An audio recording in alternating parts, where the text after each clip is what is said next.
Good morning, good morning. How you doing this morning? My. Well, since I'm talking to you on here, I guess that would mean that God is still in the blessing business, and business seems to be pretty good. Oh wow. So what I have to do is I have to jump into this. I'm gonna have to get into this one real quick. Kind of took me by surprise, but it's not too much of a surprise, because if you trying to think you know everything and God won't surprise you, you in for a bigger surprise. Anyway,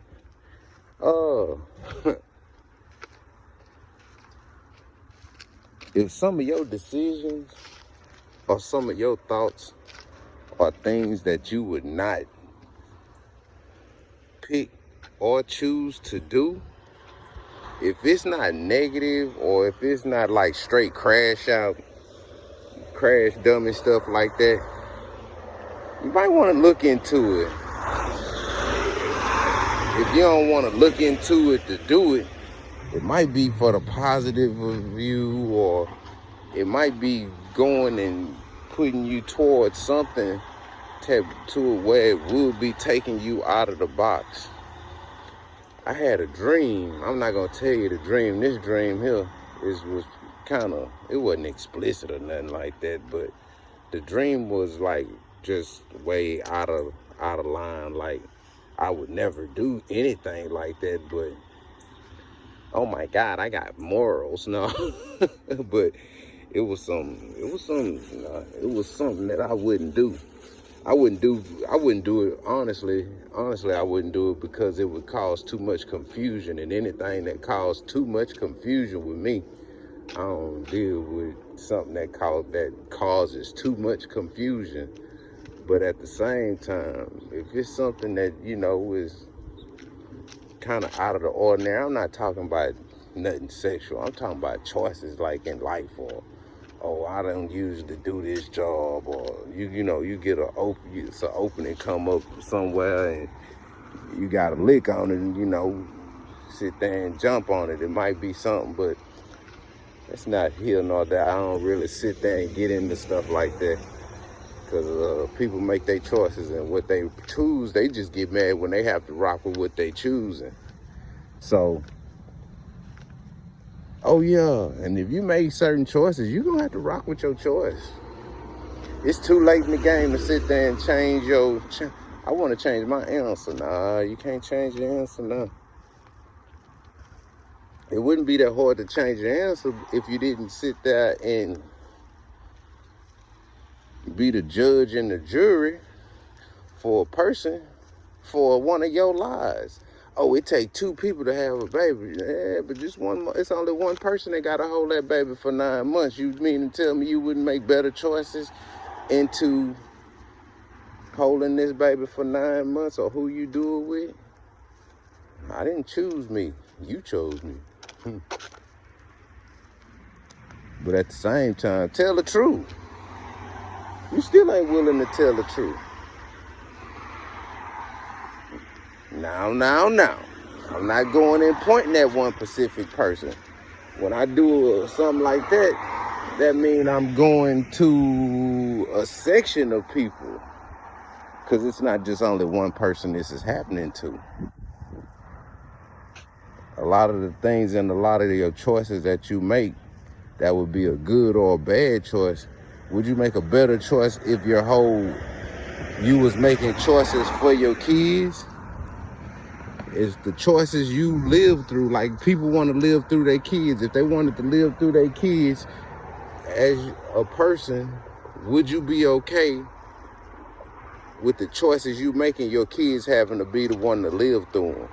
I'm just asking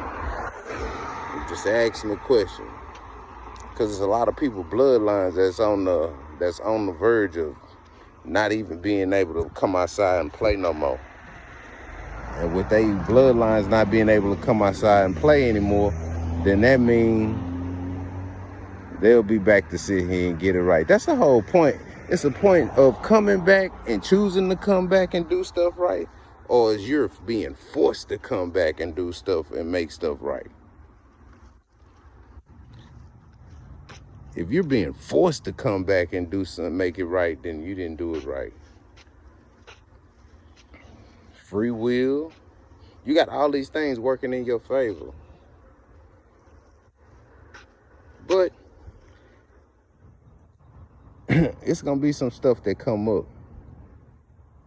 It's not saying that it's going to be bad. And I'll be able to live to come forth to come to pass. But at the same time, it's going to be some new stuff come up because you want something different in your timeline. You want something different, but every time something different come up, you turn it down. Every time the person with the good relationship come through for you and pop up and want to be with you, you got too many.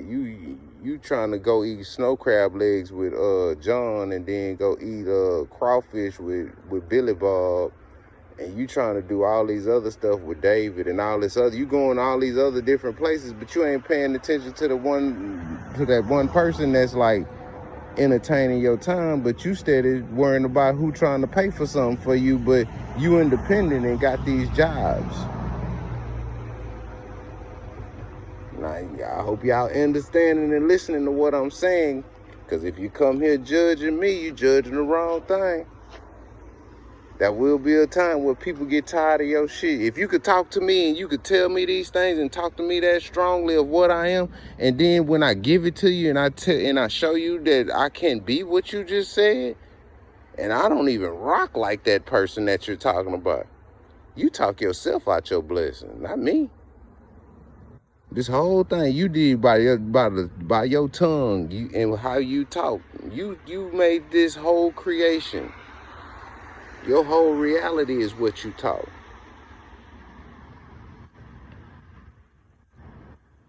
And then they say most of the people that mess with tarot is women. Why is that? We're going to get down to it. Y'all better hold on. I'm telling you, you're not going to like me by the time we get down to it. When we get down to it, you're not going to like me. Because it's the truth. It was a reason why women stayed at the house like that. It wasn't that because they was incapable. Maybe because it was because of how much power that they really do have. And if you have that much power in a household, you really want that much power walking around the street and being and interacting with all these people? You say how powerful you are, but then you don't take and be as powerful in your own stance as you saying. Sorry, Nari.